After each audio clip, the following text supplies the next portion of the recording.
ఇదే అంశానికి సంబంధించి మరింత అదనపు సమాచారం విశ్లేషణ అందించడానికి మా క్రైమ్ బ్యూరో చీఫ్ మధు సిద్ధంగా ఉన్నారు. మధు, యాక్చువల్గా ఈ దర్యాప్తు ఎంతవరకు వచ్చింది, అలాగే మృతులను డిఎన్ఏ ఆధారంగా గుర్తించడం జరుగుతుంది అన్నారు.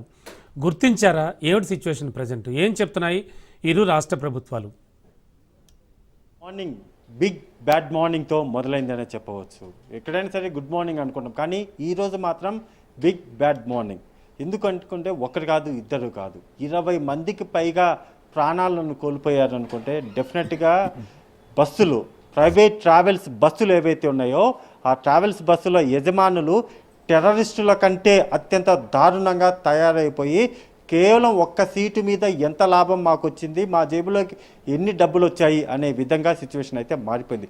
ఈరోజు జరిగినటువంటి కర్నూలు జిల్లాలో జరిగినటువంటి ఈ రోడ్డు ప్రమాదం ఏదైతే ఉందో అసలు ఎలా జరిగింది, 2 నుంచి 2:30 మధ్యలో, తెల్లవారుజామున 2 గంటల నుంచి 2:30 మధ్యలో జరిగినటువంటి ఈ రోడ్డు ప్రమాదానికి సంబంధించి మొదట బస్సు వేగంగా వెళ్తుంది. హైవేలో వెళ్తున్నటువంటి ఆ బస్సు వేగంగా వెళ్తున్న సమయంలోనే అందరూ కూడా బస్సు వెళ్ళి స్కూటర్ని, 2 వీలర్ను ఢీ కొన్నది అని అనుకుంటున్నారు. కాదు, అది కాదు జరిగింది. వేగంగా వెళ్తున్నటువంటి బస్సు అక్కడ రోడ్డు మీద పడి ఉన్నటువంటి, అంటే అక్కడే పడి ఉన్నటువంటి 2 వీలర్ ఏదైతే ఉందో ఆ 2 వీలర్ను ఢీ కొనడం ద్వారా, అంటే ఆల్రెడీ బస్సు ఏదైతే ఉందో ఓల్వా బస్సు, ఆ బస్సు కిందికి ఈ 2 వీలర్ అయితే వచ్చింది. ఎందుకు అనుకుంటే ఆల్రెడీ అప్పటికే ఆ 2 వీలర్ రోడ్డు ప్రమాదానికి గురయ్యింది. ఇది చాలా కీలకమైనటువంటి విషయం. అందరూ కూడా ఇలా రోడ్డు యాక్సిడెంట్ జరిగింది, ప్రమాదం ద్వారా ఇదంతా కూడా జరిగింది అనుకుంటున్నారు. ఆల్రెడీ రోడ్డు ప్రమాదానికి గురైనటువంటి శివశంకర్ ఎవరైతే ఉన్నారో 2 వీలర్ మీద ఉన్నటువంటి 23 సంవత్సరాలు కూడా ఉన్నారో, ఆల్రెడీ అతని ఏదో వెహికల్ ఢీకొండమా లేకపోతే అతనంతటా అతనే కింద పడ్డాడో తెలియదు, కానీ ఆ వెహికల్ని, ఆ 2 వీలరు కింద పడిపోయి ఉండడంతో ఈ ఓల్వా బస్సు వచ్చేసి ఆ 2 వీలర్ ఢీ కొట్టడం ద్వారానే ఈ 2 వీలర్ వచ్చేసి బస్సు కిందికి వెళ్ళిపోయింది.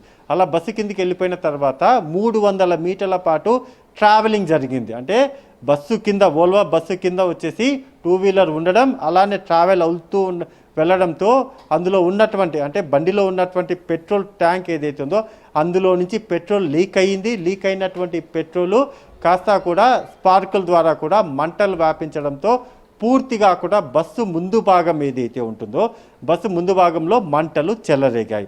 వన్స్ మంటలు చెలరేగిన తర్వాత డ్రైవర్ ఎవరైతే ఉన్నారో అతను అప్రమత్త అయ్యాడు. అంటే అక్కడే అప్రమత్త ఎలా అయ్యాడంటే అక్కడే ఉన్నటువంటి వాటర్ బాటిల్స్ ద్వారా మంటలను ఆర్పే ప్రయత్నం చేసినప్పటికీ కానీ జస్ట్ 3 నిమిషాలలో మొత్తం బస్సును అంతటిని కూడా పొగలు కొమ్మాయి. సో పొగలు పూర్తిగా కూడా పొగలు అన్నీ కూడా బస్సులోకి వచ్చేయడంతో ఇంకా చివరికి లోపల ఉన్నటువంటి ప్రయాణికులు ఎవరు కూడా తప్పించుకునేటటువంటి సిచ్యువేషన్ లేదు.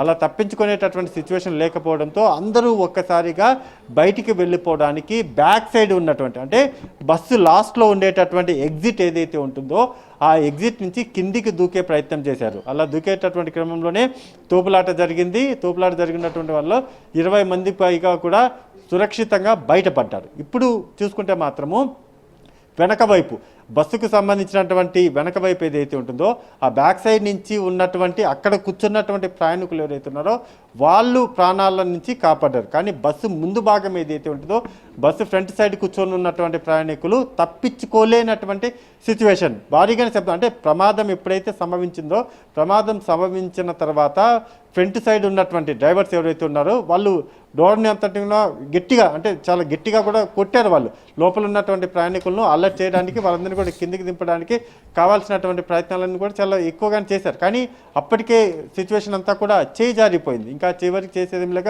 5 నిమిషాల్లో పూర్తిగా బస్ అంతా కూడా దగ్ధం అయిపోయింది. 20 మంది తప్పించుకొని లోపల చిక్కుకున్నటువంటి వారు ఎవరైతే ఉన్నారో వాళ్ళందరూ కూడా ఖాళీ బూడిదైతే జరిగింది. ఫోరెన్సిక్ టీం రంగంలోకి దిగారు. దానికి సంబంధించినటువంటి ఇప్పటికే డెడ్ బాడీస్ను సీట్ల ఆధారంగా కూడా, అక్కడ ఉన్నటువంటి డిఎన్ఏ టెస్ట్ ఆధారంగా కూడా ఎవరి డెడ్ బాడీ ఏంటి అనే దాని మీద వివరాలన్నీ కూడా ఆరా తీయడం అయితే జరుగుతుంది. ఇది పార్ట్ 1, అంటే ప్రమాదానికి సంబంధించినటువంటి ఇన్సిడెంట్ ఎలా జరిగింది అనేది పార్ట్ 1 అయితే. కీలకమైనటువంటి పార్ట్ 2లోకి మనం వస్తే మాత్రము ఈ ప్రమాదం ఏదైతే జరిగిందో, ప్రమాదం జరగడానికంటే ముందు బయలుదేరినటువంటి బస్సు ఏదైతే ఉందో వాళ్ళందరినీ కూడా, ప్రయాణికులందరినీ కూడా ఒక మినీ వ్యాన్ ఏదైతే ఉంటుందో ఆ మినీ వ్యాన్ ద్వారా ప్రయాణికులందరినీ కూడా తరలించారు. వాళ్ళు తరలించిన తర్వాత ఏదైతే వెళ్లాల్సినటువంటి బస్సు, ఇప్పుడు ఏదైతే ప్రమాదం జరగాల్సినటువంటి జరిగినటువంటి బస్సు ఉందో ఆ బస్సు కాకుండా మొదట వేరే బస్సులో ఈ ప్రయాణికులందరినీ కూడా తరలించారు. మినీ వ్యాన్ ఏదైతే ఉందో ఆ మినీ వ్యాన్ కాకుండా చెప్తున్నాను. సో ఆ బస్సులు తరలించిన తర్వాత వీళ్ళందరినీ కొంత దూరం అంటే సిటీ అవుట్స్కట్స్కి తీసుకెళ్ళిన తర్వాత శివారు ప్రాంతానికి వెళ్ళిన తర్వాత ఏదైతే వీళ్ళకు టికెట్ మీద ఇచ్చినటువంటి నెంబర్ బస్సు నెంబర్ ఏదైతే ఉందో ఆ బస్సు నెంబర్కు లోకి మళ్ళీ వీళ్ళందరినీ కూడా చేంజ్ చేశారు. చేంజ్ చేసి మళ్ళీ బస్సు అంతా కూడా వెళ్ళింది. కేవలం ఒక్కసారి మాత్రమే బస్సు ఇక్కడి నుంచి హైదరాబాద్ నుంచి బయలుదేరిన తర్వాత కర్నూలులో ప్రమాదానికి సంభవించడానికంటే ముందు కేవలం ఒక్కసారి మాత్రమే బస్సు ఆపారు. ఆ తర్వాత మళ్ళీ వేగంగానే బస్సు అయితే మొదలైంది.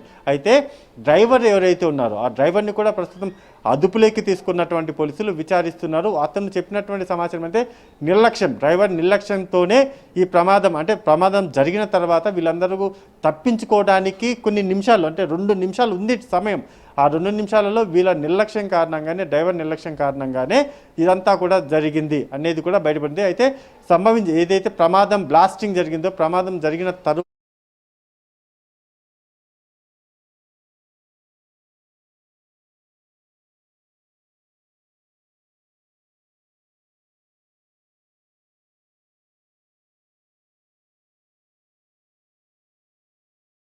నుంచి పేలుడు ఏదైతే జరుగుతుందో పేలుడు జరిగితే ఏ విధమైనటువంటి రియాక్షన్స్ ఉంటాయో ఆ విధంగా కూడా బ్లాస్టింగ్ అవుతూ ఉండడంతో ఎవరు బస్సు దగ్గరికి వెళ్ళలేకపోయారు. లోపల ఉన్నటువంటి వారిని రక్షించేటటువంటి ప్రయత్నం ఏదైతే ఉందో అది చేయలేకపోయారు.